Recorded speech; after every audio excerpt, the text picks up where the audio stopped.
Blood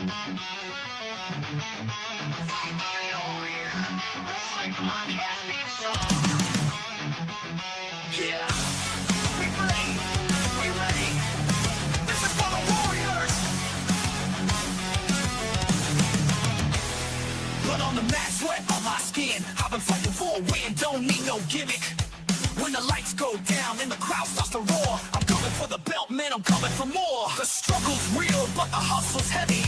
This ain't a game, it's a fight for the ready. We fight through the noise, breaking down walls. Every time we fall, we rise, stand tall. They talking, they hating, but we keep moving. Ain't no stopping the crowd, we choose it. Through the blood, through the pain, we living for the glory. Through the hurt and the shame, we fight through the noise, can't hear a thing. We making our moves, we own everything. Wrestling through pain, breaking all chains. This is our world, and we taking the reins. Rise up from the ashes, rise from the dirt. From the first bell ring to the final hurt. We fight through the noise, we won't be ignored. This is our story, we're taking the floor. Through the ropes, through the climb, we don't quit. Ain't no fear when you're fighting with grit.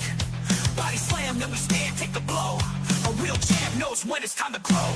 Tearing up the ring, tear up the doubt. Oh, wow, that is cool. That is creepy. I'm sorry. Creepy. It just popped up. Like, Yeah, it's like I'm here. We are here. We are live. We are live, ladies and gentlemen. So we had a very interesting conversation Yeah, I'm before live. we came. I'm live. I had to check. I had to Come check in? my pulse. I am live. Oh, yeah. We are live. And we had an interesting conversation before we came out to talk to all of you guys. Oh, okay. And yeah, apparently big news going on. There is a live action version of How to Train Your Dragon.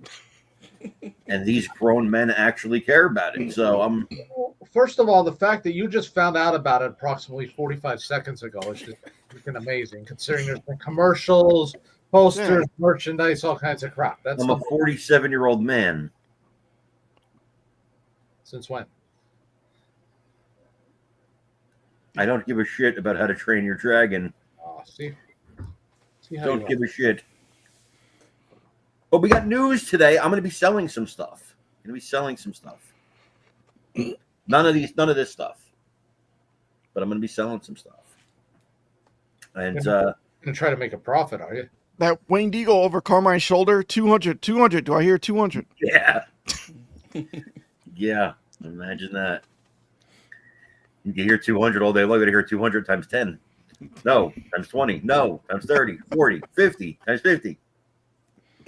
Mass liquidation sale. Everything must go. Yeah. No, but I do have a few things that have to go, including the new John Cena WrestleMania spinner that I just got in today. Because I have one for myself signed by him. So I got an extra one that just came in today from Euroshop. And I didn't even take it out of the bag yet. And Not so shipping anymore because of tariffs and all that crap. apparently they shipped. There's a few people got them today. And I'll give a special discount tonight on this show to anybody watching. But it ends at the end of the show because I don't even want to give this price. I'm not even going to give it yet. I don't want to give this price, but I will give it just for this show. And then after the show's over, the price is over and never to be seen again because it's fucking low. Now, that being said,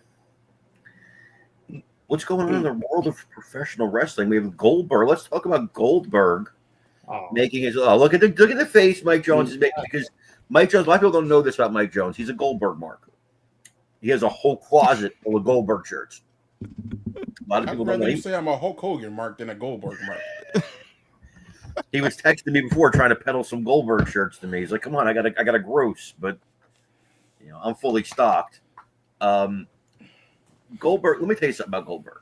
So Goldberg's coming back. People are bitching, right? I don't want to see a fucking another Goldberg match either. I mean, Goldberg should have stopped wrestling 20 years ago. Goldberg should have never started wrestling. But the reality is, this business, unlike what Mike Jones and Moose think, this business is not about catch-can wrestling. It's about putting asses in seats. Goldberg still puts asses in seats. In Atlanta, maybe. No, the Goldberg's. They want him in Saudi Arabia, bro. Yeah, but he's not They going to be. also want the Ultimate Warrior and Yokozuna.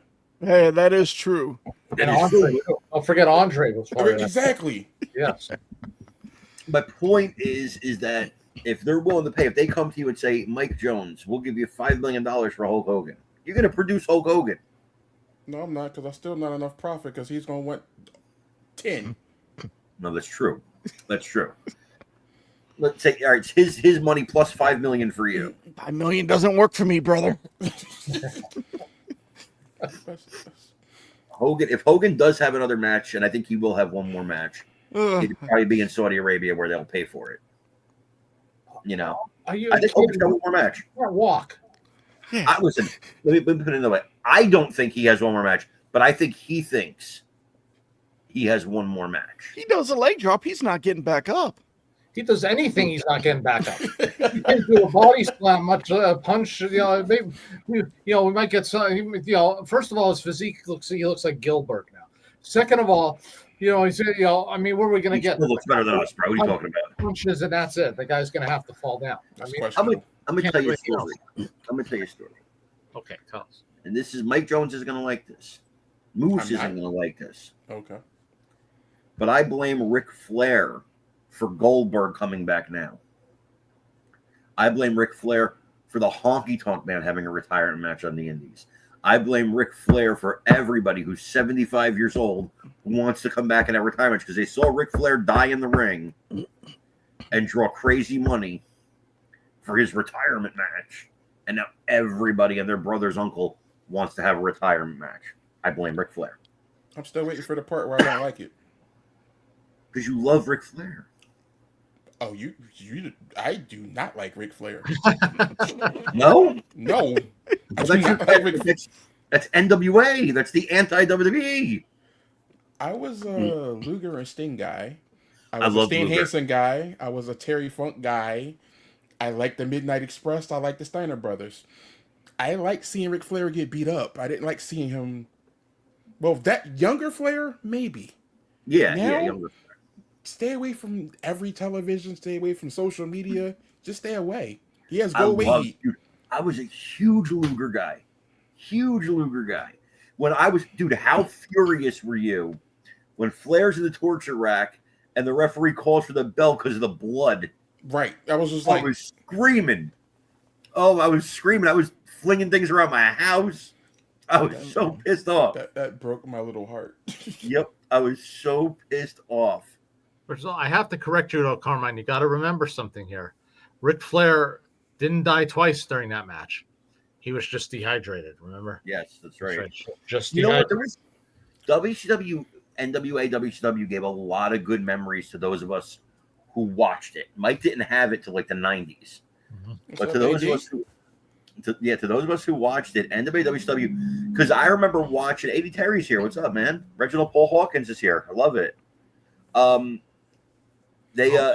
I remember. Be safe over there, man. Be safe. Yes. What? Be safe, the AD Terry. Oh God, is that where he is? Oh geez, I didn't see that. Be safe is right. It's not great. WCW NWA was great. But 6:05 Saturday night. Okay. My girlfriend at the time used to make my bed and clean my room while I was watching wrestling. She's a good girl. Wait. You had your girlfriend clean up after you? Of course. Why else would you have a girlfriend? Woo. If I'm going to clean up myself, then I can be alone.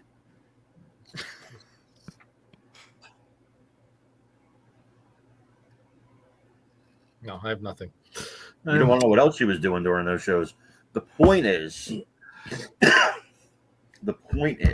lot of good memories. Because I remember tuning into NWA the first time I saw it, and I was like, because I was enamored with Steamboat Savage. You guys know this. That's my match. Steamboat and Bret Hart, 1 and 1A of my favorite wrestlers of all time. And when I tuned into NWA, and I was like, wait, there's a bunch of matches like this over here. And so now I'm watching it, and I'm like, holy crap. So there was so many big memories for me. A big one for me was Ron Simmons beating Vader. That was a huge one for me. At a house show. Yeah, but they showed it on TV, Mhm. and it was just like that was incredible. That was an incredible moment. I loved Simmons when he came to WWE as Farouk with that thing on his head. I was so disappointed, but then he turned it into gold later on. But and we can get into a whole thing about Farouk and how he actually should have been world champion at that time. He was the hottest heel in wrestling, and that would have been really, really good. I'm going to die on that hill. Yeah, he should have been champion. That was, I think, a mistake. So that was a big moment. But even, if you go even further back, it was kind of a moment was Ronnie Garvin winning the championship. I did not see that coming as a kid. It's like, bam, here's Ronnie Garvin. And now Mike explained to me years later why it was Ronnie Garvin. And basically the gist, Mike, if you will. That they wanted their idea to compete with the WWF that year was to have Ric Flair win the championship at Starrcade against Survivor Series, but the problem is that Flair was champion. So you had, for him to re-win it, he obviously had to lose it to somebody. So whoever he was going to lose the championship to was going to be a transitional champion to lose it back pretty much right after back to Flair. And nobody wanted it. From my understanding, a lot of people in the locker room said, no way, they didn't want to be known as a transitional champion. But Garvin said, I will. Yeah. And then he came over to WWE, hands of stone, Ronnie Garvin, and they gave him a feud with Greg Valentine, which was underwhelming. I was just going to say, Royal Rumble 90, those two have a submission match. Sharpshooter versus Figure 4. Yeah. Yeah, that was... Rugged Ronnie Garvin. That was not a good... There's not a good use of Ronnie Garvin's talents. See, I would happily be a transitional shit champion. Pay me, What? pay me. Yeah. My name is still in the history book. I think just to hold that belt, at that time. Yeah, I would have took it for a day. You're on the list. And you know what? He held it for a hell of a lot longer than somebody like Tommy Rich or even Kerry Von Erich. Yeah. Yeah. So that was a big moment for me. Garvin winning it. Luger never got that moment against Flair in the prime time. Sting did. And I appreciated that. That was, Muda. Muda was a big one for me to watch. Muda. I loved watching Arn Anderson wrestle for the television championships. There was so much good in NWA at that time. Well, Luger was supposed to beat Flair, but Flair Left went to for WWE. Yeah. Well, to be fair, though, it wasn't exactly Flair's fault. He was willing to drop the title. Yeah. Luger. It was the wonderful Jim Herd. Spartacus. Yeah, I still remember hearing about that stuff. He's going to drop it to Flair's going to drop it to Luger at the Great American Bash '91. Then it's like, no, instead you're going to drop it at a house show to Barry Windham, and Barry Windham's going to drop it to Luger at Great American Bash. Then he's finally like, nah, screw it, you're stripped now. You're not going to wrestle anybody. Okay, yeah. Well, that guy didn't get the wrestling business. He didn't understand the wrestling business at all. No, he was a Pizza Hut. He ran pizza. Yeah. He was a Pizza Hut executive before. He didn't understand the business at all. My first time seeing Luger was, I think it was Halloween Havoc 1990. I think he fought Stan Hansen for the... He dropped the U.S. title too. Yeah, because that was the same pay-per-view that, I was 4 years old by the time, by the way. And seeing Sting versus Sid in the main event, then Barry Windham comes out as a fake Sting, and then they do that. Now, Jones, are me and you the only two people on screen that watched NWA in the 80s? Yeah, that's how I discovered it. Here's my question: does watching VHS tapes count? Technically, yes. Well, then I watched an 82 because, like I said, Blockbuster Video that was like a mile and a half from me used to have 20 different NWA tapes. That was how I was able to see any of them. And Joe, you didn't discover NWA till the 90s? Yeah, 1990. I was 4 years old. That's when I discovered wrestling. But my dad had them all on VHS tapes. He had Halloween Havoc 91 when Simmons and Luger have the 2 out of 3 falls and they're doing the montage of Simmons' accomplishments. Wrestle War 91 was one of my favorites. I would watch all the time. Oh, great. Yes. Yeah, RoboCop. Wasn't that one? That was Capital Combat. No, that was Capital Combat. Sorry. Yeah. That Wrestle was... War was it was when Sid powerbombed Pillman. Like, Oh. and Elegante comes out. Yeah. Yeah. Boom, boom. Boom, boom. Yeah. Right as that. Yeah. Ooh, brutal. But Brutal. I will say this though. Oh, For go ahead. anybody who loves wrestle crap or that type of stuff, I highly recommend Great American Bash 1991. You want to see a disaster? Oh, that's a disaster.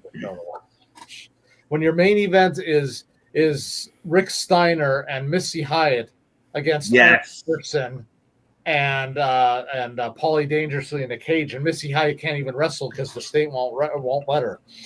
There you go. And nobody checked that out beforehand. Yeah. One of the things that was really cool about watching NWA back in the day, and Jones, you were watching on TBS like I was, is you're tuning in, all of a sudden, is that the Iron Sheik? Is that Jake the Snake? Is that Junkyard Dog? There was no internet, and you didn't hear about this one's jumping to this company. Exactly. Next thing you know, Ricky Steamboat's there. Like, you're like, what the hell's going on? Like, these WWE guys are now sitting over here in NWA, and it was like huge. I remember wanting Davey Boy Smith to win the world championship so effing bad when he went over there. Well, he might have if he didn't almost kill somebody in a bar fight, but yeah, yeah, because he faced Vader at Vader. Slamboree '93 Legends reunion. I remember watching the Shockmaster segment live. Oh yeah, Flair for the old. Oh yes, Flair for the old was amazing with Pillman and Austin. Yes. Pillman's like falling asleep and Austin hits him on the chest. Wake up! Clash of the Champions was like the greatest thing because it was like a pay-per-view for free. Yes. It was like a pay-per-view for free, and you were hyped. I was hyped. You'd be hyped for weeks about that sumbitch coming up. And that was a night I always got to stay up late because it was on. Yep. I remember Andre's last, I think, wrestling appearance was at Clash of Champions. Was it Clash of Champions or was it a pay-per-view? No, it was Clash of Champions. It was Clash of Champions. Yeah, it was when they had them. Okay. It was 25. It was either the number 25 or the 25th anniversary or something because they had some kind of like special thing that night. But Clash of Champions, and this is sacrilege coming from a northern state, but Clash of the Champions to me was a bigger deal than Saturday Night's Main Event because of the amount of time. So Saturday Night's Main Event was a lot quicker. It was a lot shorter than Clash of Champions. Also, Clash of Champions was on at a time where I was awake. You know what I mean? So you had to record Saturday Night's Main Event. Yeah, it started at 8. Watch it the next day. So, dude, the worst song of my childhood was "It's Showtime" at the Apollo. Because when I heard that sumbitch, I knew I overslept and missed Saturday Night's Main Event. It's showtime at the Apollo. I remember it by heart because it was like, no, I missed that. And there was no replay, kids out there. There was no DVR. There was no on demand. If you missed it, you missed it. Well, also at one point, Saturday Night's Main Event was on every month, whereas Clash of Champions was only like 2 or 3 times a year, so it gave it more of a special feel. Saturday Night's Main Event wasn't every month. I don't think it was ever every month. It felt like it at one point. I agree with Mike. There was one season. If you look on the networks, like season 6, that there's like 8 of them or something. But most years it was like 3 or 4. But as I recall, I think there's more than that. Just here's the thing, though. I don't think they have every episode up on the network. I think they do. The old network, yeah. Yeah. Well, Peacock sucks. Exactly. I'd have to look into that. I think they do have them all. But Clash of the Champions was, it was more like it was an event. I don't know. I can't describe it. Well, it was more title matches. There was more. Yes. It was more than just getting the story over into the pay-per-view. This was it was like there was actual conclusions to stuff. At Clash of Champions, where Saturday's Main Event was just setting up for the pay-per-view or whatever, which I didn't realize as a kid, but I mean, there was great matches. Rick Rude came back at one of them, right? No, Ricky Steamboat, right? No, Rick Rude though too, where he attacked. Well, he debuted at Halloween Havoc '91. Attack Sting, I think. No, you got it wrong. Joe is right. He came back at the Halloween Havoc with the mask. Yeah, with the mask, and that's where he removed the mask. He was Halloween Havoc. Halloween Havoc Phantom. Yes, 1991. Okay. Yeah. Okay. But then he beat Sting, I guess the next month or whatever, November, I think it was, of '91. For the U.S. title. Yep. Yeah, but he didn't attack Sting. Luger actually attacked Sting. That started. Yes, that's That right. set up Sting and Luger at Super Brawl. Yeah. But also they had Battle Bowl. Yeah, that's true. I forgot about Battle Bowl. One I man- was loved underrated. Battle Bowl. I loved Battle Bowl. The That's lethal a wasted- lottery. That's a wasted concept. That should have Bro. kept going. Here you go, Carmine. Can you tell me the winners of 91, 92, 93? No, not at all. Mike probably could. I know Sting was 91. Muda was 92. Vader was 93. But I loved it because in my little kid mind, of Wait, course, who was, right? who was 92, Joe? Muda. Oh, Muda. Okay. He eliminated Barry Windham. In my little kid mind, I'm like, who's gonna team up with it? Oh, these enemies are facing. Oh, these friends are facing each other. In my little kid mind, I thought it was random. I didn't realize it was fixed. And it was just the coolest thing. I thought it was the coolest effing thing. Mortal enemies are now tag team partners. Mhm. The Freebirds facing each other. Garvin And the was Battle Garvin. Royal at the end days. of all the winners. So good. So good. Man, wrestling was so good back then. One thing Wrestling I was so wanted good. to, with Clash of Champions, like one match that always stands out to me is Ric Flair versus Scott Steiner. Yeah, we're shocking you today. We're shocking everybody today. Like Scott Steiner and Flair, that's one of my favorite matches on Clash of Champions because I think it showed, Scott Steiner can hang with them. Like he can go. Like I think that match went to a draw. There was one I cannot remember Yeah, for real, definitely. which Clash of Champions it was at, but I highly recommend it if you could just watch this match. And I could probably look it up, but it was Flair defending the title against beautiful Bobby Eaton. Mhm. And that match, I believed that Flair was going to lose. I was so convinced that Flair was going to lose. He put him over like $1 million. I love Bobby Eaton. So I think that was the one right after Steiner or the one right before it. I don't remember anything else about the card. I honestly don't remember a single other match on that card. Bobby Eaton was so good, and I don't think he ever doesn't get the credit he richly deserves. He was so good; it was ridiculous. He was so natural. He was watching. It's like watching poetry. The Alabama Jam. Fucking love that move, bro. Love that move. I used to try and do it from my dresser to my bed on my pillow. I would do it all the time. My opinion, why he didn't go higher, as it were, because he didn't have, when he started to really come along, especially as a singles wrestler, he didn't have the quote unquote the look, and you know what I'm talking about, the huge steroid The Flair, though, really. I mean, no, but Flair was already established at that point. Bobby was just starting to transition into the singles. but he was so good. That's Clash of the Champions 15. Okay, good. But that's like Barry Windham. Like, you hear stories about Windham. Like, Windham just didn't care. Like, if Windham committed himself, like, could have been a long-term champion, but, like, he just like, Why did this theme song just pop in my head? I remember that era where all the theme songs sound alike. and they repeated, like, different, like, themes. He's big and tall, big and mean. He's a Texas mean machine. What? Yo, Hold on. Music. What about when Windham comes back to face Flair? I think it was Slamboree 94. But they were building up like you thought it was going to be Hogan. Right. Because they were saying like blonde hair, 6'5", former champion. How comes Barry Windham? He was like, oh, okay.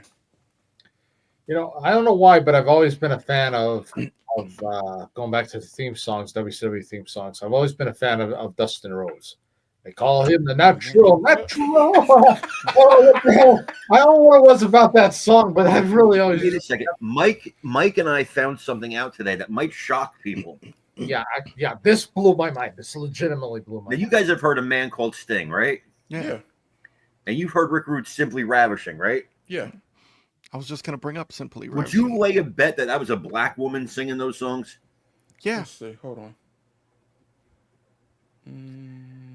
He's a man called Sting. His body's chiseled. Well, here's the thing. Growing up in the 80s, it doesn't necessarily have to be. I grew up in the Tia and Marie era, so I don't. Nothing. Okay, it could have been a white woman, but it was a Yeah. woman, right? No, Yeah. it was a white man. What? Yeah, we were shocked. I still can't believe it. What? Bro, Thank you. Who was a scripted white by man. Michelangelo? What? No, A please. white no. man. No. That's according to ChatGPT. I even said, "Are you sure?" Well, wait, ChatGPT. So let's look this up because yeah, I'm still on Oh time. God, Jimmy Papa sang "Simply Ravishing." Oh I God. told you, Jimmy Papa. Yeah, that's it. Oh. it's a man. Mm. But let me guess. Jimmy Hart wrote it though. No, it was written by Michael Seitz, Darwin Connard, and Jimmy Papa. Wow. Oh my God, he kind of looks like Rick Rude. If you look at the pictures of him back then. Really? Oh God. I'm gonna have to look this up. That sounds like a woman. There's nothing about that that says man. It's shocking. It's We're all- shocking. We're all stopping the show because we all gotta look. If somebody could Damn. find something else for me that says it's wrong. My God, yeah. He did look kind of like Rude. He had a big gap in his teeth too. Yeah. In the curly black hair. Who are we talking about? Jimmy Papa. It looked like Jimmy Jam Garvin and Rick Rude had a baby. I'm gonna put this up on screen the best I can, and you'll have to excuse me, folks. I'm not saying it's the best picture, but I wanna show this picture. Hold on, I'm getting it now.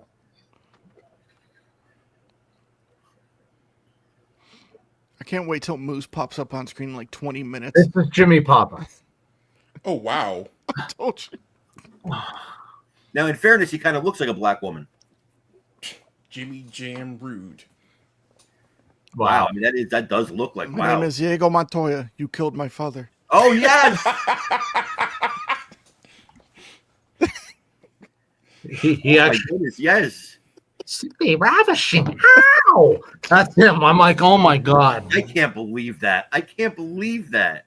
We're all just Our worldview changed after this. My favorite WCW theme, and now Carmine scarred me. Right. I'm sorry. Mike and I were shocked. I've been looking it up all day trying to find that I'm wrong. Yeah, I didn't believe it, honestly. I was like, I've got nothing now. we'll never listen to any of those songs the same ever again. Because I'll be. I don't understand how it questioning could be a everything. man. Well, he obviously had his testicles removed at a very young age because let me tell you, you talk about hitting high notes. Yeah. I mean, geez. Yeah, I want to find a video of him on YouTube if there's one out there of him actually singing. No, it shows a woman singing it, man. It doesn't make sense because I'm picturing all the lyrics in my head and how they sound. It's just like sonically, no. No, this is a black woman singing he it. just didn't write the songs and he didn't sing them. Are we sure about this?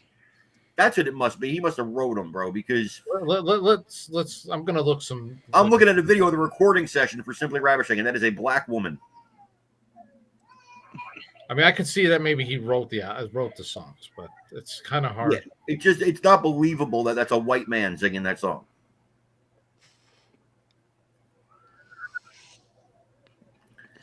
If you said a white woman, I'd be like, oh, well, she got soul. You know what I'm saying? That happens. That is insane.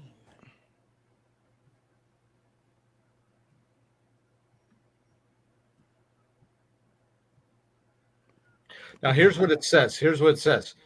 All 11 songs on this album were produced and arranged by a guy named Jimmy Papa, a man of whom little is known outside of his work with WCW Michael P.S. Hayes. Papa is credited as a writer on all but one of the songs featured here, and also played a key role in creating the Fabulous Freebirds' famous track Bad Street USA.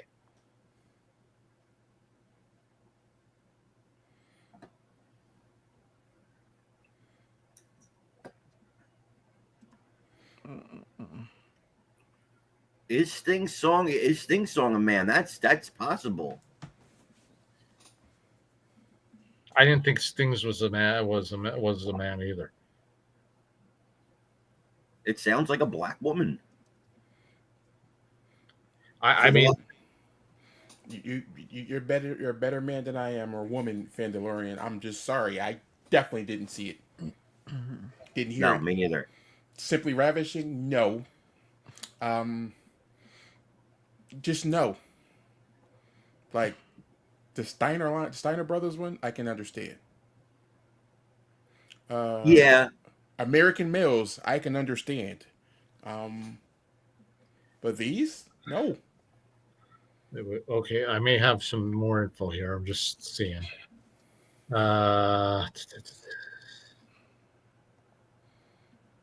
Yeah, here's all the written, but I'm trying to see who the hell sang it.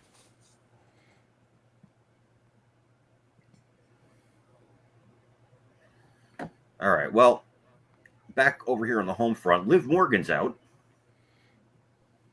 Oh, No, man, the hell we're with done Liv talking Morgan. about The hell with Goldberg? Liv Morgan. This we got to find out. This is important. We're 'Cause done this talking makes about me- Goldberg? Oldberg? Joe, I want you to know that if I had to walk the world and make you fall for me, I promise you,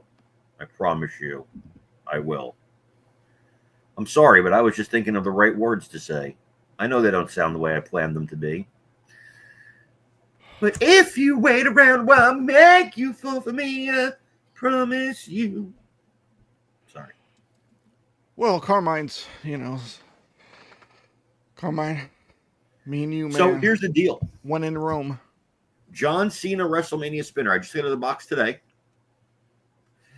Have not taken it out of the bag. This deal is good till the end of the show. Literally till the end of the show.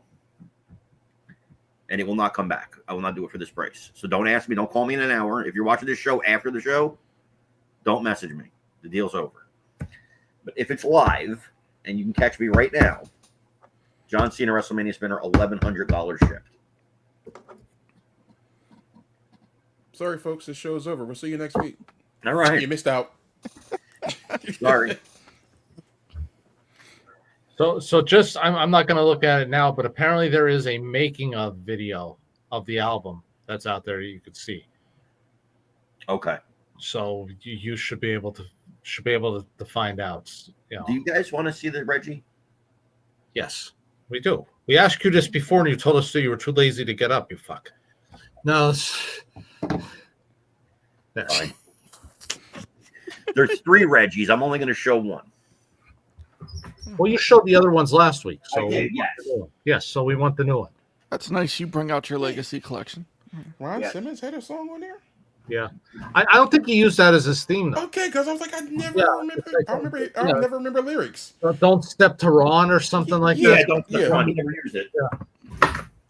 But you should not step to Ron. No. Because Ron will kill you. All right, so. Oops. He went So- full screen black. Yep. Now this is full screen black. By the way, what'd you do to your camera? Because it got fuzzy. Like, Me? Hold on. Put Jones back up. Hold on. I want to do something real quick. oh no. Okay, now it got better. Ba, two. All right. Now this is real Reggie artwork because this is real Reggie. Is it a legacy? It is not a legacy. Okay. All right. It is in perfect condition. Globe Thank you. is bright blue. Thank you, Ron Edwardson. Yep, because that was his. He did the bright blue, and Milligan did the dark. No, Yep. no, Milliken. Oh, yeah. Okay. Take a look here. Look at that. Look at that. And there's the logo. W. This is the original freaking leather, for God's sake. There's the Wonder Woman logo. Now, That I don't- FWF doesn't bother you, does it? No. Now, I don't know a lot about Reggie's, but apparently this mark means something important. I've seen that on a lot of Reggie tips. Yeah. And apparently these buttons are really important. So I don't know. I didn't talk to her about this, but She only endorses fake ones. So, But I will say this. So here's the thing about owning a Reggie. To know that this is the exact look. This is the exact, except for the logo, right? This is the exact look. This is the exact feel. Oh, I guess I should probably show that, right? That Bret Hart had when he held this belt. You know what I'm saying? Like, this is what it felt like for Bret Hart to hold the Winged Eagle. This is what it looked like for Bret Hart to hold the Winged Eagle. And to know that you're holding that is so really cool. That being said, thank you so much. You got that as soon as you got that belt and you opened up the package, you went to your mirror and you held it up and said, "The biggest dreams can still come true." No, I said, Ico Pro, you've got to want it. So what I would say to the casual wrestling fan, where it's not every little minor detail is super important to you, and all those little things, and owning the Reggie and having the name and all that's important to you. What I will say to you is, it would be hard pressed for somebody who's not in the belt hobby to look at this next to a Pakistan belt and really know the difference. Just being honest, you're going to pay a lot of money for this, and unless that stuff is really important to you or you can afford it, this is the big thing. I see a lot of people buy a belt like this, and in a month it's for sale because they couldn't afford it to start with. So if you can afford it, then great, get one. If you can get one, get one. I mean, that top row right there, when this belt's out there, is $18,000. You know what I'm saying? So if you're in that realm where you can do that and enjoy it, great. Don't break your back for it. And the reason I tell you that is because I'm telling you, you'll be just as happy with an HD for like $400 from a Zam or, a Nawaz or something like that. You'll be just as happy, and you don't have to spend that kind of money. I always said I wouldn't go that route. I wouldn't spend that much on a belt, but I'm in a position where I could, and I wanted to, and I did. But it won't be a habit. I'm not going to go ahead and replace the whole collection with Reggie's and Dave's and JMR's. I would like to get one Dave and one JMR, and then that's it. And then I feel like I'm in a good spot right there with what I want. But June 17th, 2025 at 8:46 p.m. You just said that. I'm guaranteeing next week I bought them. I replaced them. I'm selling the ones I had because I want this one. No. You know what it would cost to replace all this? I don't have that kind of money, man. That's Matt Panetta money. How do you think we got Bret Hart? It's Matt Panetta money, bro. I don't have that. Well, to go back to what Joe just That's said, win the lottery money. we never really got deep into the Goldberg subject. But so there's more people tuning in. So just real quick, because this special is till the end of the show. Brand new John Cena WrestleMania spinner just came out of the box. When this show's over, this deal is over. I will do it for $1,100 if you get me before the end of the show. Yes. Well, I am done buying like new belts. It's just upgrading the belts I have. It's just when he gets like a Milliken or a Reggie, he's like, I was done, but well, because no, it's upgrading now. It's just upgrading. I'm not really getting new stuff per se sometimes, but mainly it's just upgrading. Although my Masters of the Universe belt's going to blow your mind. Main Event Belts is making it. Jones has to be here on the show when I unveil it. Let me ask you this question: how many belts do you have in the pipeline currently that you're waiting on? Right now, okay. So I got a WBF medal coming. The medal. I already know from where. Yeah. No, do you? Yeah. Where? Say it. X-Men. No. No, I got it from my guy, Azam. Oh, okay. I also got myself a Winged Eagle clock. Wow. Yeah. excited to show that off probably next week. In the pipeline, so I have the Extra crown jewel being reinforcements made. for that because it's going to rip your wall down. No. I had to make it thin. Okay, I was about to say. I had to make it 2mm. I told him that it's a clock. It's gonna hang on my wall. You can't give me a 4mm clock. He's gonna put it over his bed. He's gonna be sleeping. Boom. I know what Mike's thinking. Mike has a 4mm cock, but no, I'm talking about a clock. This is totally different. No, I didn't eat any chicken today. So the Erosion makes great belts. All right, so in the pipeline, I have the logo spinner that I'm making for my logo. I have the crown jewel. I have the Macho Man belt for Main Event Belts, and I have the He-Man for Main Event Belts. That's it. That's for now. and you would like, and you said you would like a Dave Milligan. So at some point you're gonna get one. I would like a Dave and I'd like a J-Mar, but that's not in the pipeline, not being made. Okay, well no, so that's a minimum of 6 belts that you're gonna at least get. But if I get the Dave and the J-Mar, although I said that the Reggies were going to replace these, but then I decided to keep the Corys. I'm gonna call it right now. I'm going to SmackDown in a month. Carmine is gonna message me and say, "Hey, send me a picture of that spinner belt." That's there, yeah. Question though, should I sell the Corey Winged Eagle because I have the Shop Winged Eagle and I have the Reggie Winged Eagle, and I have an Ali Honest WrestleMania 4 HD Winged Eagle? Should I sell the Corey Winged Eagle? Is the Corey all gold or dual? It's all gold. I was going to sell the Corey and the Corey Intercontinental and the Corey all gold tag or the dual plated tag because I got them from Reggie, but then I'm like, I still want to keep the Corys too. I'll give you $200 for the Corey IC. Here's what you do. I got an even better idea.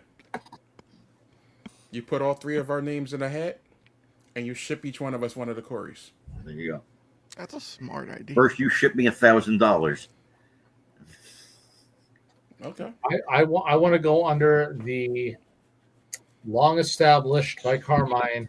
I will call it the Pittsburgh plan. You get $5 a month for the next 37 years until I have it paid off. Oh God. Is that that's what I want. I want those terms. You gave them to people. I want the terms for myself. You take Facebook Pay. Yeah. That's really tough again because there's so many I like. I got red leather stuff. I got the Trump belt from Red Leather. I got the Dan McMahon NWA 25th anniversary. I got so many good things, but if I had to have only 3, it'd be the WWE Triple Crown Reggie from my childhood. That would be it. I mean, even I'd let the C4 go before I'd let those go. It was tough for me to sell my CSIC belt. I mean, yes, it's from when you're a kid. Yeah. But I was like, This one here is a CS, actually. The one on yellow leather is a CS. I'm not going to say what I paid for it, but Yeah. anybody would take it for what I paid for it, but I sold it for more. Yes, I'd like to thank the WWE shop for continuing to not have that in stock. That makes things a lot better for me. Yeah, it's stupid. They got something against the White Winged Eagle, man. They'll bring back every other color I guess I should. with the White Winged Eagle. So, yeah, for me, it would be the Triple Crown because that's the thing of my childhood, right? So, like, I think for Jones, it would probably be something NWA, right? What one of the belts I would keep? If TNA. you can only keep 3. It would all be TNA belts. It'd be what? TNA belts. I watched the company from its inception, so that's really more so what I want. What? What are you shaking your head? It's a personal choice. TNA. Who cares about TNA? Everyone now, because they're buying the belts. I think for me, it would be the dual winged eagle, the dual tag, classic tag, and probably one of my Rocky belts, actually.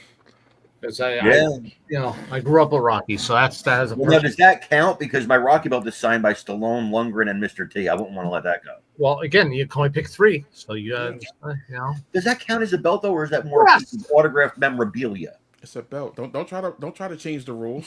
Exactly. We already established the questions. But it was autographed. It was worn into the ring. Don't matter. It was worn into the ring by Sylvester Stallone and Mr. T. So I yes, was it about to counts. say, And Apollo. it's technically no No, Apollo difference. didn't wear it. It was carried in the ring. You know? It was scripted either way. You should get the Tommy Gun Rocky belt with the no side plates. That is where the other TNA belts are gorgeous. They make gorgeous belts. So, Joe, for you, what 3 would it be? I only got 4 belts, so 3 are easy. Yeah, well, I'm which going one are you easy for throwing me. out? That's Oh, the then you got to pick one. Then you got to pick one. It'd be the UFC V3. Really? And I'll tell you why. UFC V3 is hard to find. I can hit up Classic Shields and be like, "Yo, I want a winged eagle." So I got the V3 over there on my bed, actually, because I took it down today to polish it. I stole that belt. Yeah, I got a good deal on mine too. $16 raffle. Hello, AJ Matthew. J's belts. Hello, Matthew. Oh wow. Ron Fields in the house. What's going The on, week brother? The week he won his, I tried to buy one and they were all out. Did you guys hear the new Will Smith song, by the way? What's the new one? You don't know the new Will Smith song? I listened to the album already, so I don't know what's considered new now. Oh, okay. So wait, he has a whole new album? The album came out a few months back. So he's got a song called Pretty Girls. Yeah, I know the song. Okay. Let me tell you a story. When you got to say I like girls that many times in a song, there's some question about whether or not you like girls, Tyler Perry.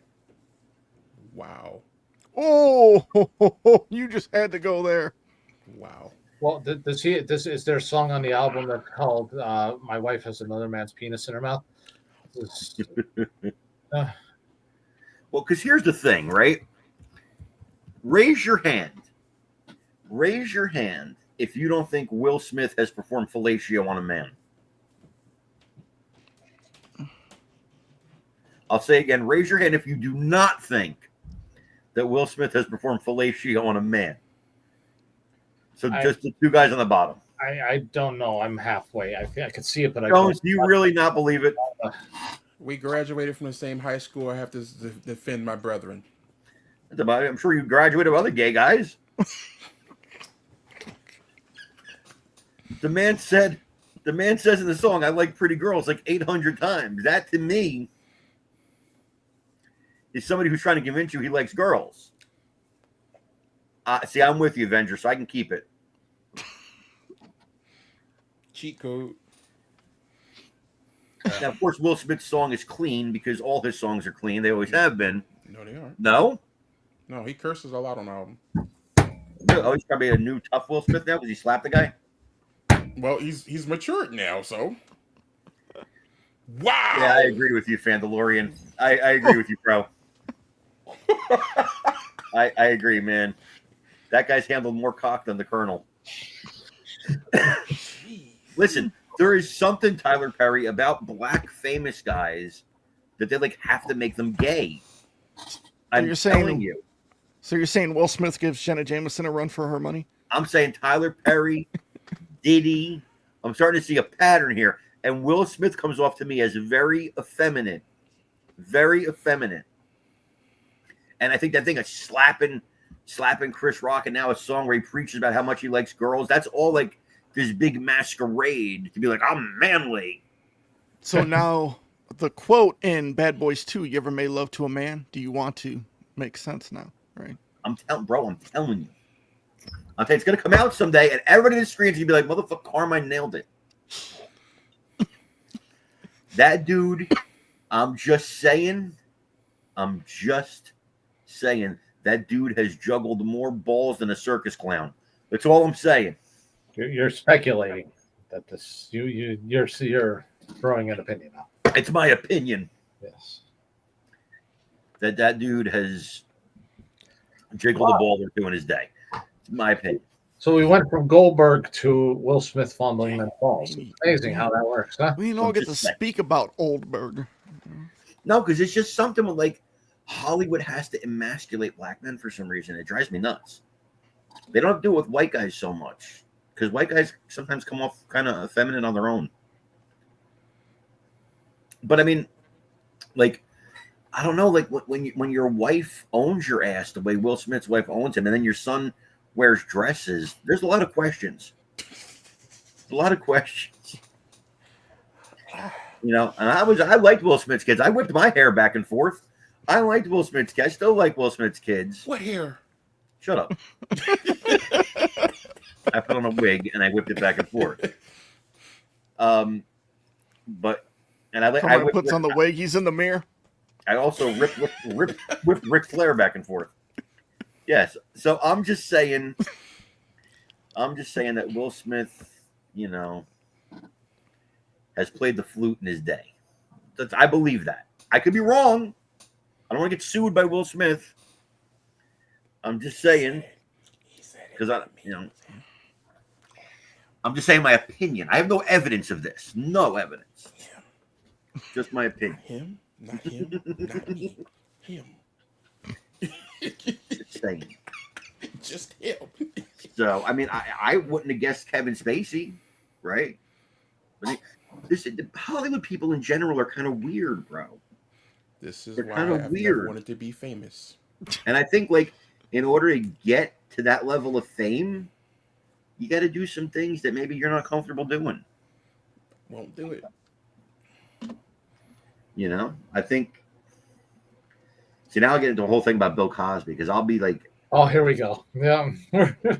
But this went from a wrestling show to whatever it is now. I'm saying Bill Cosby's an innocent man. Don't at me. You're saying he is? He's an innocent man. I'm not saying he didn't mess around. No, don't make a face. I'm not saying he didn't mess around with women. I said okay. He made a face. He's not the only. Well, in that era, this is not me condoning anything that was done. Nobody should be drugged, but drugs were free back then. And it was a drug that was common.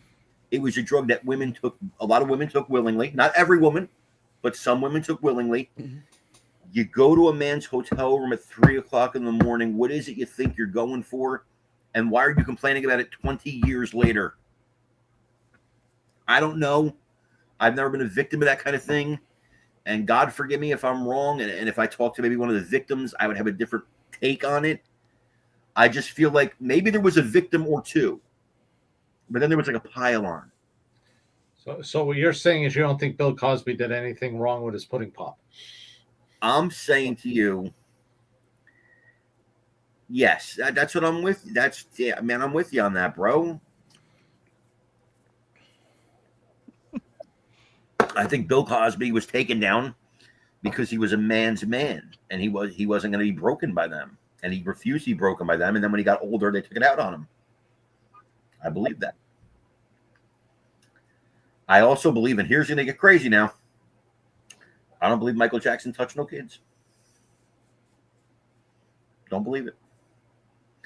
I think Michael Jackson was trying to live his childhood as an adult because he didn't have a childhood. And that's why he was hanging around with kids, and that's why Neverland Ranch. But you talk about the famous kids that were around him. Corey Feldman said everybody in Hollywood touched him except Michael Jackson. Macaulay Culkin, Michael Jackson never did anything wrong with him. Everybody who was accused Michael Jackson was a broke ass who was trying to get paid. And when they got paid, they didn't pursue justice anymore.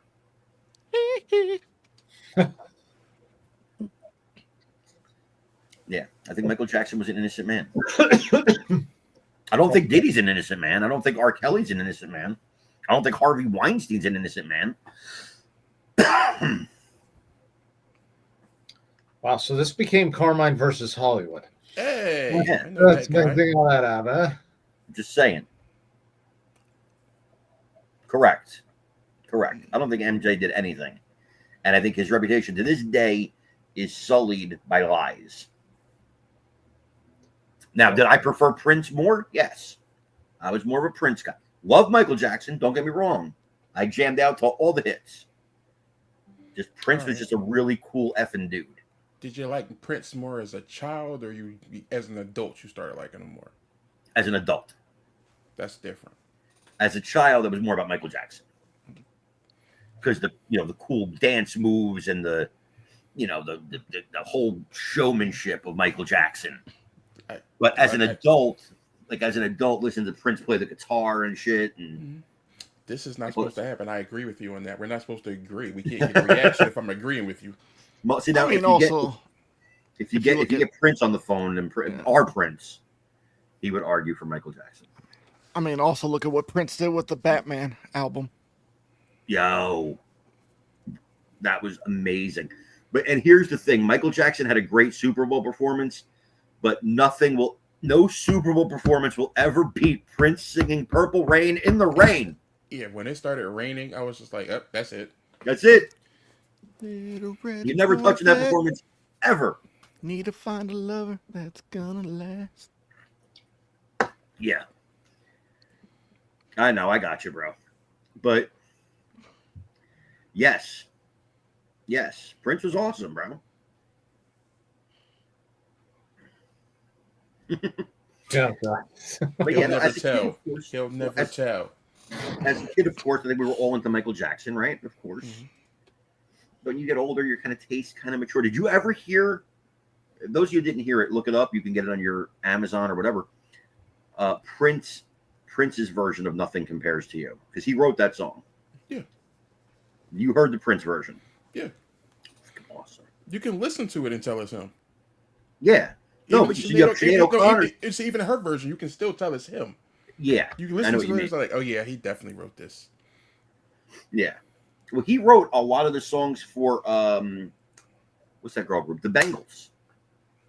Because I think he was dating the girl. What's her face? Who wasn't he dating? That's a good point too. That guy was 5'2", got more play than anybody.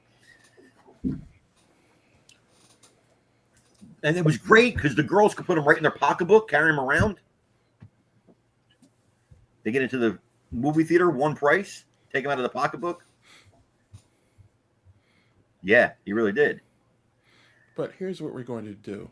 We're going to go back to wrestling for the last few minutes we're on. Sorry. As far as Goldberg, How the go hell are we away. on this? Go away. Don't come back. You're 58. We don't need to see you. Is he 58? Yes. We don't need you. I have no issue with Gunther being champion, but on the same token, you took the belt off of Jey Uso, just so Gunther can defend the title against Goldberg in his last match. Really? Yeah, that's stupid. It's stupid because Jey Uso is so over.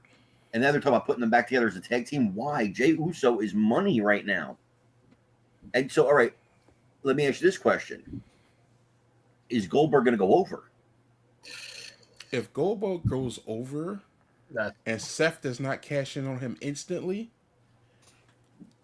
you lost me. I mean, I will be AEW bound. I will be All Elite. and they suck.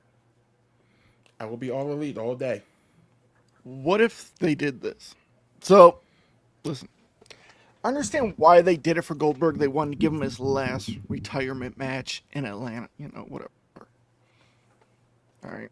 I was talking with one of our close friends earlier, I think he's right. Mr. Vegas. Mr. V. And Vegas is right. He's like, man, that boy's out of breath after the sparklers.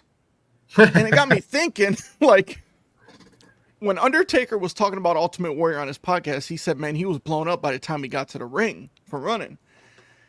And I was telling Mr. Vegas this. I said, maybe that's why he never ran to the ring for WrestleMania 7 with Macho Man. Because Macho was probably like, yo, you better walk to that motherfucker because we're going to have a good match. And it's probably his best match he ever had. Yeah. Now, they took the belt off Jey to give it to Gunther to have him defended against Goldberg. Do I see Goldberg winning? Possibly. But here's where I could see it. If Goldberg wins, he vacates the title. The winner of King of the Ring gets the belt. Jey Uso wins that belt. Seth cashes in on him. That's a good storyline. Here's the thing, though. It's going to take place after King of the Ring now. Oh. Is it? It's Saturday night's main event. When is? I like this. This is a good idea. July Look, I think 12th. Goldberg wins. I think I think When's- you didn't put it on Gunther for nothing. When's the King of the Ring finale? It's at the Night of Champions on the 28th of this month. Ah, Honestly, this is the way I see it should be done. If you're going to do a quick title change, have Punk beat Cena at Night of Champions with Ron Killing's help. Seth cashes in right away. No. Here's your story that carries you right to SummerSlam.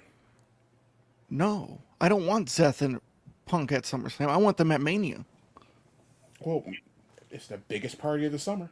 I know, but I see Punk winning the Rumble and facing Rollins at Mania for the belt, like how it was supposed to happen last year. Is it 2 nights this year? Yes. This is the first 2 nights. Yep. In your backyard. I think Gunther will take care of Goldberg, I but saw that. I just can't wait to see Gunther chop his ass. Well, I can't wait to see if Goldberg could actually even get him up in get him up again, because he couldn't get Undertaker up, and that was a few years ago. So, I don't know. My feelings are this: I'm not opposed to a Goldberg final match. Okay, he wanted to do it for years now. He wants to go out and have one last match, which we've heard this before, and he's come back for more after that. But if this is truly his one last match, I just don't understand why it need to be a title match. Yeah. Why it could not just have been, hey, I didn't forget what you said last year, Gunther. Guess what? You're next and you're last. And then he spears him, and that sets up the match, and yeah, it didn't have to be for the title. I would have had Goldberg against Braun Breaker because they're close. Glenn, I'm with you, Glenn. They're close. They stopped doing that, though. They stopped doing that now. Uh-oh. Uh-oh.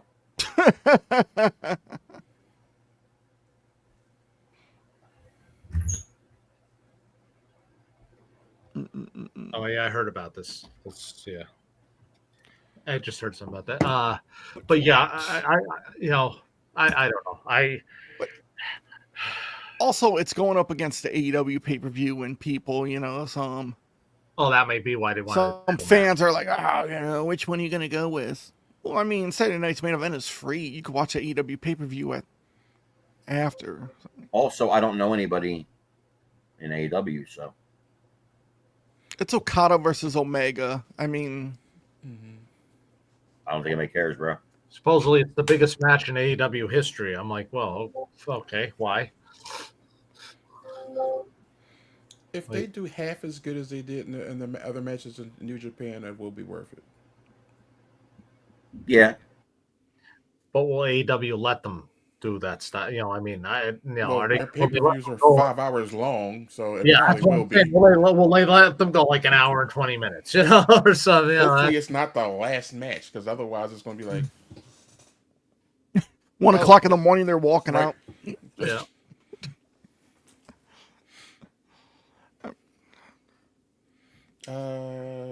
The Liv Morgan injury was a freak accident. That was not Kairi Sane's fault. Do not come for Kairi Sane.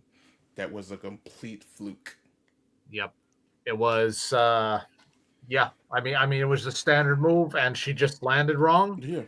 And I guess, at first I thought it was in her elbow, but they're saying her shoulder. Mm-hmm. They're saying she dislocated her shoulder. I like how Rhea Ripley went online to go after fans like, don't applaud her getting injured. It was like, this is, whether we like each other or not on TV, this is, no. But, I feel bad for Liv because Liv has been finding her stride the past year and a half. And she'll be out 3 to 4 months. 4 months, 4, maybe 5. They're saying 16 weeks. But it reminds me of when Rhea went out last year. Because Rhea was in Judgment Day. She was with Dom. She goes out, she comes back, lives there with Dom. I can see them pivoting Roxanne to Dom now. And Liv coming back. Will Liv become a face? Or will she still play the heel? Oh, so if she's out, well, not that they matter. Are they going to strip them of the tag belt? I heard they were. Yeah, I've heard this. But Roxanne could have just taken her place. You could easily slide somebody else in there. Yeah. Free rule. Say that's not uncommon. It's happened before. As a matter of fact, it just happened like a year or two ago when who got injured and Chelsea Green came in to take their spot in the tag as champion. Carmella, wasn't it? I'll say something real quick here too. He says Ripley is awesome storyline. Be damned, I agree. But tell me if you guys find this to be true. You get a male wrestler, and that male wrestler gets hot. CM Punk, Seth Rollins, Jey Uso, John Cena, Cody Rhodes, whoever, right? That male wrestler stays on top for years, right? They stay hot for years. A female wrestler, the lifespan of a hot streak until the fans are just done with you, seems to be about a year and a half, maybe 2 years if you're Becky Lynch. And then the fans have had enough of you and they don't want you back. You could come back and return after being gone for a year, Becky Lynch, and they still don't care. You could come back and return. They haven't seen you well, Charlotte Flair, and they still don't care. It seems to me that it is much different for a female wrestler to stay on top than it is for a male wrestler to stay on top. Am I wrong? I'll give the exception to Rhea because Rhea's been on top for like 3 to 4 years. About 3 years. Yeah. But so with Charlotte, people will boo her, but I'm gonna say when she retires, she's gonna be going down as the best women's wrestler of all time. Like, it's crazy how this was something she is doing in her brother's honor, and how good she is, and did it better than any other. And she loves she may you could boo her, but man, no, she's great. But what I'm saying is, yeah, the fans being into you. It seems to be a very short span for women. And Mike Jones, am I wrong? It's not. It's hard to I was thinking in my head the whole time. I was like, but there's this one word that describes wrestling fans and fans of a lot of other things. Fickle. Oh yeah. Mm-hmm. Yes. But I'm just saying, like, male wrestlers they seem have to short last attention longer. spans. Yeah. They just. I mean, Oh yeah, no. We want Cena. We want Cena. Boo Cena. We want Roman. Boo Roman. I mean, a few years ago, Becky Lynch was the man. People moved on from her. Mm-hmm. Bailey was hot for a while. People moved on from her pretty quick. I mean, yeah. I mean, there is evidence that they just. It's like the newest hottest woman comes off the scene, and then they're like, "Well, the hell with them anymore. They're old now. We don't care." Well, it's like people have that short attention span. Like, they cannot Perfect. watch it. Like, I like those, and even like the YouTube shorts, like 3 minutes. Like, you can say like, "Oh yeah, I like wrestling," but like then you're like, after like 2 minutes, you turn it off.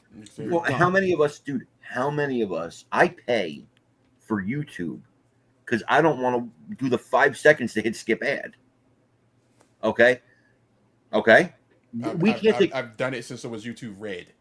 Me too, because of Cobra Kai, and I just never stopped. Exactly. Okay, Cobra Kai got me, and I never stopped after that. But here's the thing. But YouTube Red, I remember it. But here's the thing.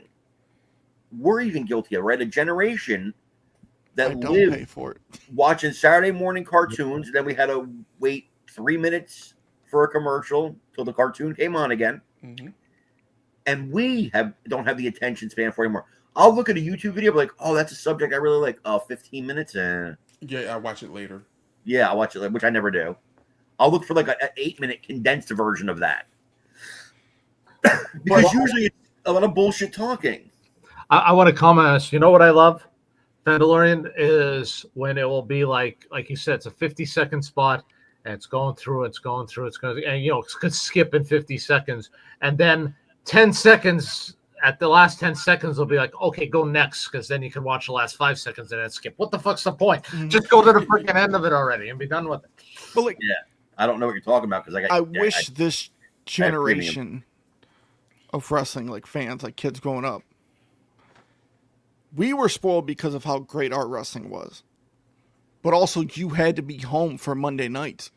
Well, because you go to school the next day, you miss something, you're screwed. Yeah, we didn't have DVR. Yes. You got to know what happened. Man, like, yeah, some adults have a quick attention spans. I don't know. But even when I was a kid, like, that was the thing. Like, if you slept through Saturday Night's Main Event, on Monday when you got to school, all the kids were talking about Saturday Night's Main Event. Like, you had to know what happened. Oh yeah, I mean, Monday Night Raw. I even back in the day, I will always infamously be the man who gave up sex for Monday Night Raw, and because I couldn't. Well, we'll see you next week, folks. Thank you very much for joining us. It's a true story. I have no problem telling, but it's true. What was his name? What? What was his name? I'm sorry. Did somebody here say something? I didn't hear anything. But That's anyway, not yeah. But yeah, I mean, you couldn't miss it. I mean, that was back during the heyday of the Monday Night Wars. So yeah, My brother, like as a 11-year-old kid, my brother worked second shift. So I would record Raw when it was happening on VHS, and then I would record the rerun of Nitro for him, and then I'd go to bed. But Friday nights, for me, as a 10, 11-year-old, I would stay up till 1 in the morning just to watch 1 hour of ECW. Yes. Oh, I did too. I Because was older than you. we had the Cleveland Indians game, say from like 7 to 10, and then they would play a rerun of the game from 10 to 1, and then ECW would come on that same channel. Yeah. we had For us, it was ECW here NBC Network. every Saturday night at 7 p.m. Yeah, let's say. Be here. Yeah, y'all had the replay. We had it the first air. Y'all had it in prime time. We didn't have Yeah. it in New York. We didn't have it. We had an MSG network at like 1 in the morning. Yeah. And I think the reason is because probably if you get to the bigger markets, Cleveland, New York, it was expensive to be on at a prime spot. Mhm. So you had to go basically to late night where you could afford to be on. His name was Will Smith. There you go, Chris Robinson. Now we got, Will Smith. Will Smith. Got it right. No. I think he means a year. oh yes, Smith. I'm sorry. There's nothing Controversial opinion, but I controversial missed about his- that. No, that's not controversial. I loved it. Less is more. I Yes, wish they'd go yes, back to it. yes. I really do. Or even 5. King of the Ring, Royal Rumble, Survivor Series, SummerSlam, and WrestleMania. Just go back So to I it. would, as WCW got old and stale, must be Must be I referring would to watch. 2000. I would watch. Yeah, I would watch the replay of Nitro Mhm. because I'm here to tell you, folks, and you can still do it today. You can still do it today. It was the best sleeping aid in the world. In the world. I remember one time me and my friend accurately predicted. We were like, first guy out, Norman Smiley, and it was Norman Smiley. And we were like, right, second guy out. And we predicted it. We were right, Disco Inferno. That's how predictable it was then. You And knew that's how they Nitro started was the going to show. open up with the Cruiserweight match or NWO Yep. coming. Yep. It was always one of the two. Every freaking week for 2 years. It was always the biggest night in the history of our sport. Some nights Yeah. both happened. Yeah. Yes, biggest night in the history of our sport. Yep. And Sting, for a while, look, Sting was cool until he was ending every show coming down from the rafters with the baseball bat. It's like nobody told these guys, like with the NWO, all right, time to hit the brakes a little bit. With the Sting thing, okay, time to hit the brakes a little bit. No, it worked. Let's do it again and again and again and again until nobody wants to see it anymore. When he took DDP up, I was like, oh my. Yeah. Ernest the Cat Miller, yes. That guy was. Listen, I'm sure he's a great guy. My friend is friends with him, but he's a good friend of Crowbar's. Of how So- bad WCW 2000 was, their ratings were enjoy still pretty good. Like People would kill for those ratings now. yes. Oh yeah, yeah. I'll say this: if you watch right at the beginning of 2001, like we're talking post, was it still sold out in January of 2001, or was it something else at that point? Was it Sin? Creed? Sin?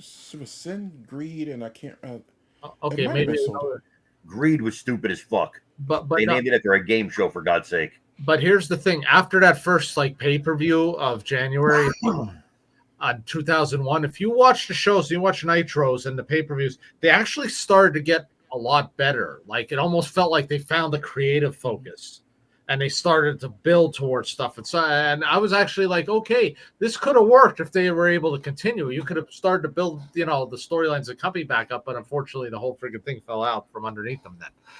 But I highly recommend watch those like last 2 to 3 months of WCW on the network. Correct. It's a lot better than it used to be. Mike Jones. A lot of people don't know this. Mike Jones was in the NWO. A lot of people don't know that. Not only that, what was stupid too? Then first you have There's NWO, people in the crowd at that point, then you have NWO Wolfpack and NWO Black and White. and then you the have- LWO. then you have the LWO. Then you have them combine again into whatever the hell it was called when they were you had both the black and white members in the Wolfpack together. Then not even a year later, you have an NWO Silver 2000. 2000, yeah. Well, with the Bret silver. Hart, and then he gets injured, so Yeah. it couldn't. Yeah, that was done. I don't know about that, but I remember at one point when it was the black and red, I stopped watching because it was too confusing for me. I was like, who's the heel? Who's the face? Nobody's nothing. Everybody's something. They're friends. They're enemies. Nothing made sense. I mean, whenever they were at a creative loss or they weren't sure where to go, what direction to go in, let's bring back the NWO again. That's pretty much all they did. Which was not something like the Horsemen that could be brought out again and again. All right. So we've gone overtime. Yes, a little bit. Got to wrap it up. This What was a she said. good conversation tonight. We were good. We found out things about Will Smith we didn't know. We found out things about Mike's relationship that we didn't know, No, I've said that before. that we tried to forget. Yes. We have found out that Mike Jones was in the NWO. And we have had the debate that's been happening since the 80s. Who was better, Michael Jackson or Prince? We've done it all here tonight. We've talked about everything. Everything. And now, until next week, we bid you a fond farewell, a good night. By the way, is the countdown on? The clock's ticking for your offer, your belt offer. As soon as the show's over, the Okay, offer's so over. within 30 seconds. Yep.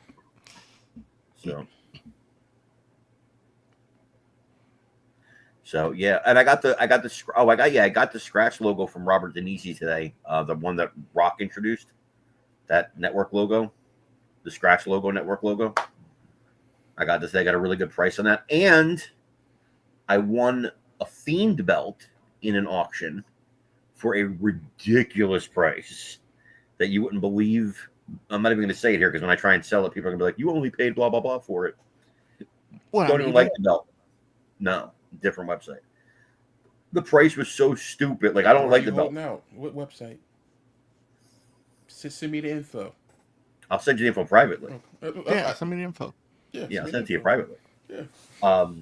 Just we have a kind of a rule going with the people that have the link, which is if you want something, tell the rest of us so we don't bid against each other. Smart. But the price was so stupid, I kind of get it. And somebody won a John Cena United States spinner for $100. Wow. $100. It's only belts, or is it just everything? No. Belts are not there often. But when they are, for whatever reason, it's usually like somebody died and it's like an estate sale and the people selling it don't really understand what they have. You know, so it's like auction houses that are doing these. So, and then, of course, as Will Smith said. What up, Prince? Oh, is that Prince? Prince, we were just talking about you because I was trying to tell everybody that Prince was better than Michael Jackson. And now we're going to stop the show before Prince can respond to that with the hail of expletives. If you haven't seen it, he has one of the best elbows in the wrestling building. He does. Business. I got my Prince shirt. I got my T-shirt. Support my man. That's my dude. Drink a Carmi Cola while you're at it. That's right. So, yeah. So, guys, I want to thank you for joining us here today. On behalf of Mike, I love Hulk Hogan Jones. Joey V is for victory. And Mike, no sex till Monday Night Raw. No, and that's true. That's true. I am Carmine, and keep rocking in the free world. Yo, for real though, before I let you go, say a prayer for Israel. Say a prayer for everybody involved in this Middle East crisis. It's going to get worse before it gets better, and who knows what will happen between now and the next time we see you next week with what's going on in the Middle East. So, and all the people overseas. Absolutely, it is in God's hands. Pray for our troops overseas, and just pray that our leaders can make the right decisions to avoid as much loss of life as possible. So with that, we love you guys. God bless you. Take care, everybody.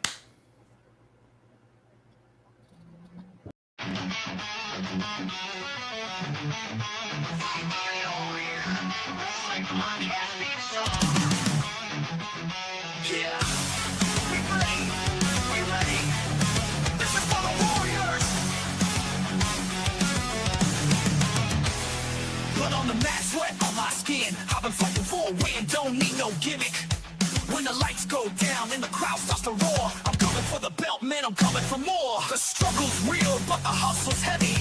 This ain't a game, it's a fight for the ready. We fight through the noise, breaking down walls. Every time we fall, we rise, stand tall. They talking, they hating, but we keep moving.